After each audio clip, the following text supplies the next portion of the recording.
नांदेडच्या नायगाव तालुक्यातील मौजे टाकळगाव येथे मागील 15 दिवसांपासून विद्युत पुरवठा खंडित झाल्यामुळे नागरिकांना अनेक समस्यांना तोंड द्यावे लागत आहे। येथील विद्युत रोहित्र नादुरुस्त असल्यामुळे मागील 15 दिवसांपासून या गावामध्ये लाईट नसल्यामुळे विजेवर चालणारी उपकरणे ही शोभेची वस्तू बनली असून पिठाची चक्की बंद असल्याने तसेच बोरला पाणी असूनही बोरचे पाणी घेणे दुरापस्त झाले आहे। घरातील पंखे कूलर बंद अवस्थेत असल्यामुळे वृद्ध मंडळींना मुलांना झोप लागत नाहीये, डासांचा सामना करावा लागतोय। तसेच विद्यार्थ्यांना अभ्यास करण्यासाठी सुद्धा प्रकाश नसल्यामुळे गैरसोय निर्माण झाली आहे। ही बाब लक्षात घेऊन नायगावच्या वीज वितरण कंपनीच्या अभियंत्यांनी या गावातील विद्युत पुरवठा तात्काळ सुरू करावा आणि विद्युत रोहित्राची व्यवस्था करावी अशी मागणी जोर धरू लागली आहे। Gangadhar Gangasagare, MC news, Naigaon, Nanded. मी दत्तात्रय रावसाहेब ताटे, राहणार टाकळगाव। साहेब, 1 महिन्यापासून मागील आमच्या गावामध्ये डीपीचा त्रास चालू आहे आणि 1 महिन्यापासून 3 ते 4 वेळेस आम्ही तालुक्याला आपल्या महावितरणच्या ऑफिसमध्ये जाऊन जेई साहेब असतील, तिथून खासदार साहेबाच्या ऑफिसमध्ये जाऊन श्रीनिवास पाटलांना यांना विनंती केली। त्यांनी फोन करून सांगितलं जेई साहेबाला, तर ते वारंवार असं सांगितल्याच्या नंतर सुद्धा आमची त्यांनी कुठली सूत घेतली नाही।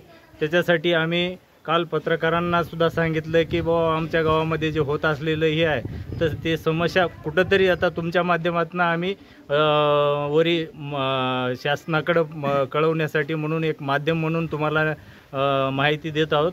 तर तुम्ही गावची येऊन परिस्थिती बघितलं तर डीपीमध्ये ना किटकॅट आहे ना वायर आहे। त्या ठिकाणी पिण्याच्या पाण्याचा प्रश्न आहे। आमचा बोरवरच असल्यामुळं लाईट नसेल तर पाणी येत नाही आणि पाणी भेटलं नाही तर मग विहिरीचं पाणी पडून पिऊन माणसं बिमार पडण्याची समस्या गावामध्ये आमच्या चालू आहेत।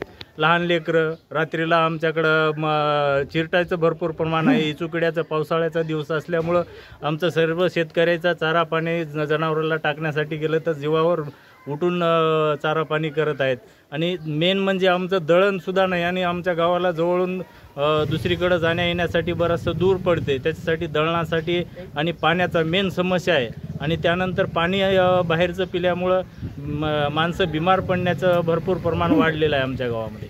तरी आमच्या इथं लाईनमॅन तर नाहीच, पण आज 1-2 महिन्यापासून त्या डीपीवरले तार जळून चाललेत। तिथं कोणी जाऊन टाकाय गेलं तर ते टाकायना झाले आणि आले की पैसे मागालेत। असं कोणतं काय झालं म्हणजे की पैसे दिल्याशिवाय काम होईना झाले। दळण नाही, लाईटची पाण्याची समस्या आहे। अजून इथं संध्याकाळी लाईट नसल्यामुळे चिरटं जाऊन लेकरं झोपणं आहेत, रस्त्यावर झोपावं लागले। पैसे कोण मागाले कशासाठी? ते लाईनमॅन वगैरे सगळे काही गेले की पैसे गोळा करा म्हणाले। 50-50 द्या, 100-100 द्या, गोळा करून आणून द्या म्हणाले। गणपती, उद्या लक्ष्मी, घरी लेकरं बाळ झोपायची, संध्याकाळला झोप नाही कोणाला आणि पिण्याच्या पाण्याचा प्रश्न, पाणी नाही पियाला, हिऱ्याहून पाणी आणावं लागलंय। चौचौकून भयानक त्रास आहे। दळण नाही।